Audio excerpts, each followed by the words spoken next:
Hello guys, नमस्ते, good morning. म त गाइज अब जाँदैछु फेरि त्यही रुटिन त्यही ठाउँ पढ्नको लागि जाँदैछु गाइज। म त अहिले एउटा सानो क्लास जोइन गरेको छु, त्यही पढ्न जाँदैछु। अहिले चाहिँ 7:30 भयो, गाडी आउँदैछ होला। ओके, गाडी आउँदैछ, गाडीको वेटिङमा छु गाइज। म त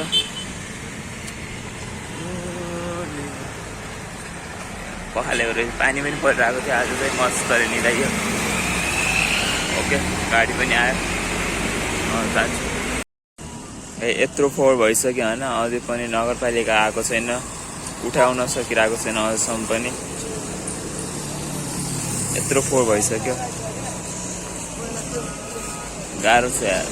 अब त्यो फोहोर कसरी त्यो अब त्यो यहाँ धेरै थुप्रो हो भने त अब गर्न आउने सम्भावना हुन्छ नि त, के गर्ने अब,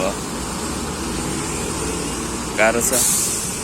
सायद यो गरिदिए हुन्थ्यो, साफसफाइ गरिदिए हुन्थ्यो नि। आज गाइज मैले खाना बिर्सिएको कारणले होइन, ल्याउनु बिर्सेको कारणले आज मैले ब्रेड र तरकारी अनि चटनी खाँदैछु। आज पानी पनि परेको छ, आज मैले सफा गर्न पाएँ।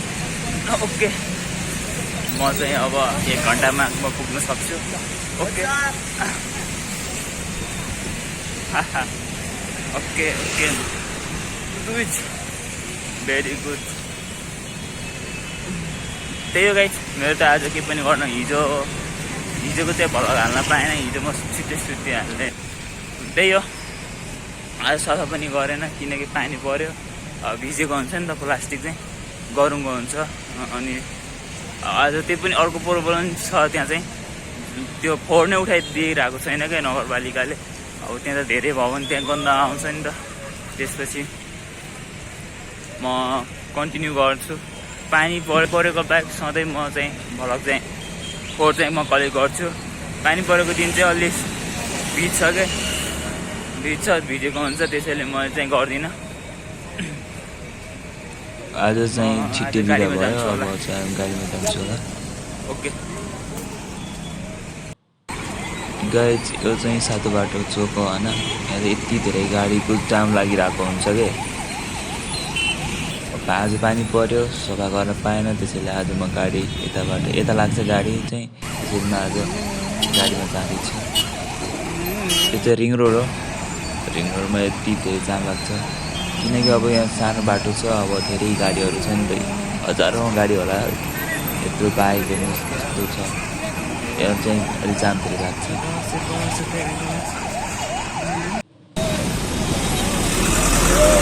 जाम थियो गाइज, सबैले फलो भइरहेको गाइज। यसरी जेब्रा क्रसिङबाट क्रस गर्नु होला होइन, रुल्स भनेको रुल्स हो, सबैले युज गर्नुपर्छ। आज कस्तो पानी परिरहेको छ है गाइज। आज मैले प्लास्टिक उठाइनँ, आइएम सो स्याड, यस्तो भरिएको छ।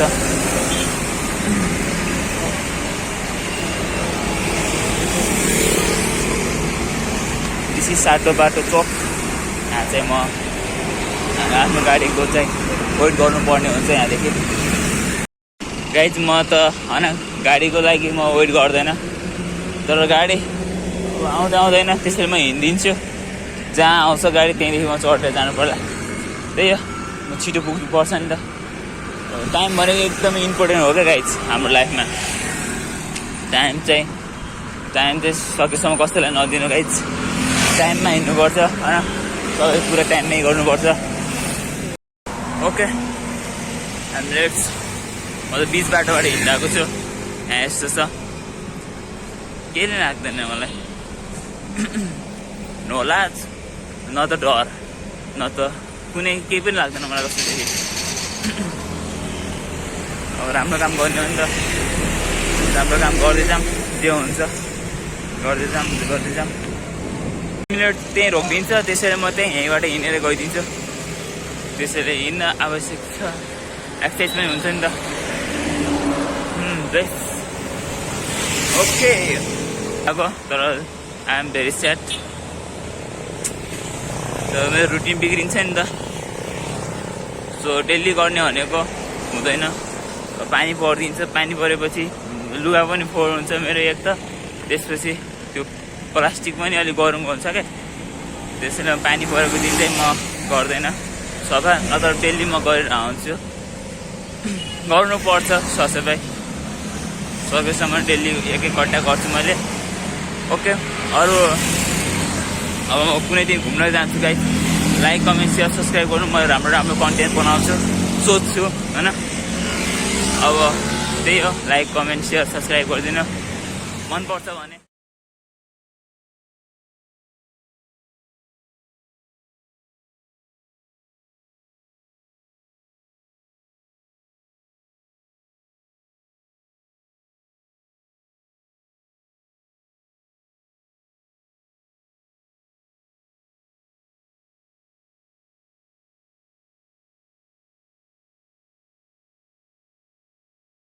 सधैँ सफा गर्ने भनेको त्यो रोड हो, त्यो उताको त्यो फुटपाथ हो, तर त्यति फोहोर छैन आजभोलि, त्यो नत्र अलि फोहोर हुन्थ्यो। ठिक छ, सफा हुनुपर्ने, तर त्यो चाहिँ सेम यो चाहिँ मलाई नेचर एकदमै मन पर्यो क्या, यो स्टाइलको। अब रुख्छ नि त, चारैतिर रुख्छ, चारैतिर भन्दा पनि दायाँ र बायाँ रुख्छ नि त, क्या हरियाली देखिरहेको छ आजको भ्यू चाहिँ गाइज। आजको यस्तो राम्रो छ होइन, काठमाडौँमा पनि यस्तो राम्रो रहेछ। यो चाहिँ काठमाडौँ होइन, ललितपुर हो गाइज। यस्तो छ आजको इन्भाइरोमेन्ट, अलिक पोल्युसन चाहिँ कम भएको छ, तर सरसफाइ होइन, पुरानो गाडीहरू नचलाउँदा अझै पनि बेस्ट हुन्थ्यो इन्भाइरोमेन्ट चाहिँ। अब त्यो एकजनाले मात्रै सोचेर हुँदैन, सबैले सोच्नुपर्छ, गर्नुपर्छ, सोचेर मात्र पनि हुँदैन, काम गर्नुपर्छ। त्यही हो गाइज, पानी आउने रहेछ गाइज, यहाँ चाहिँ पानी भर्न मिल्ने रहेछ। पुरानो सायद पुरानो यो मोल थियो होला, धाराज रहेछ। अब काठमाडौँमा यो पाउनु भने, पानी पाउनु भनेको होइन एकदमै भाग्यमानीले मात्र पाउँछ होइन। पानीको अलि सर्टेज छ क्या यतातिर। अब फिजियोथेरापी यता रहेछ गाइज, यो चाहिँ वाल हो, यहाँ माथि अलि हाईमा छ रोड, अघिको फुटपाथ भनेको यता यो नै हो।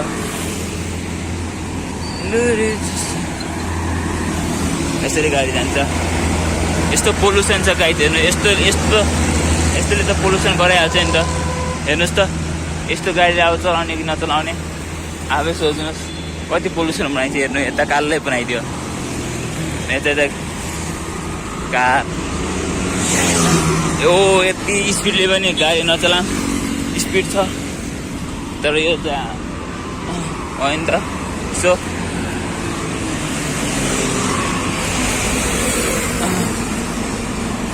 तर म बिचबाट आएर हिँडिरहेको छु। चाहिँ यता चाहिँ गाइज फुल फुलेको छ योमा साइडमा, हजुरहरू देख्न सक्नुहुन्छ कति राम्रो छ है, क्या राम्रो, मलाई त असाध्यै राम्रो लाग्यो। तर यो पोल्युसन हेर्नु, यस्तो धुवा फाल्ने गाडी पनि चलाइरहेको छ यार गाइज, यस्तो अँध्यारै हुन्छ हेर्नुहोस्, दिउँसो अँध्यारो भइहाल्छ त्यो पोल्युसनको कारणले।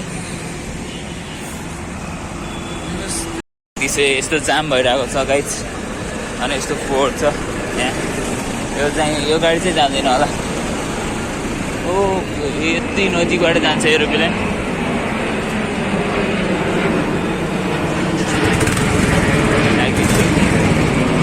यति नदीबाट जान्छ नि।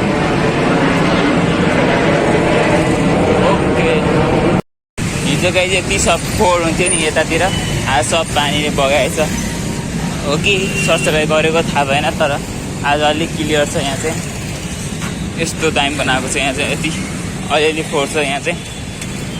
हिजो यति फोहोर हुन्थ्यो नि यतातिर, आज अलि सफा छ यता। यत्रो लाइन छ,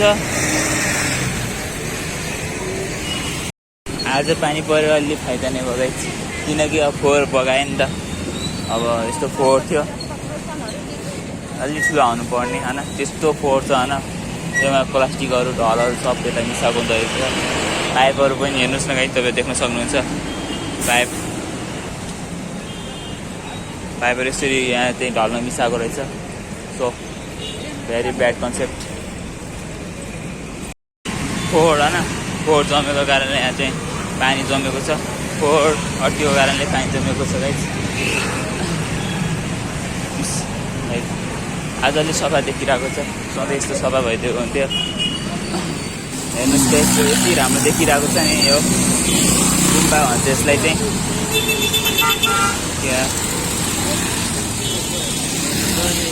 अब यसरी फालिदिन्छ होइन पोल्युसन त भइहाल्छ यसरी त नफालिदिनु पर्ने हो होइन फोहोर चाहिँ अब के भनौँ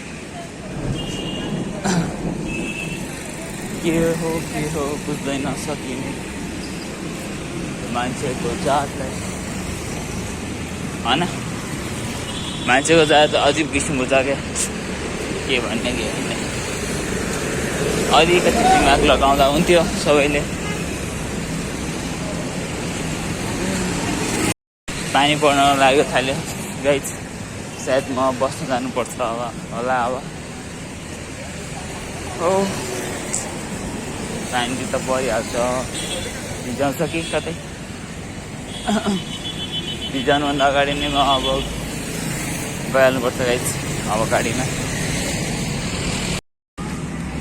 यस्तो पानी पर्यो गाइस फेरि पानी परिहाल्यो गाडी पनि आइरहेको छैन रोक्छ कि रोक्दैन अब फेरि गाडीले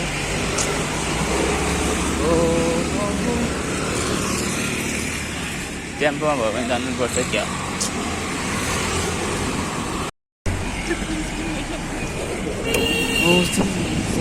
लगता है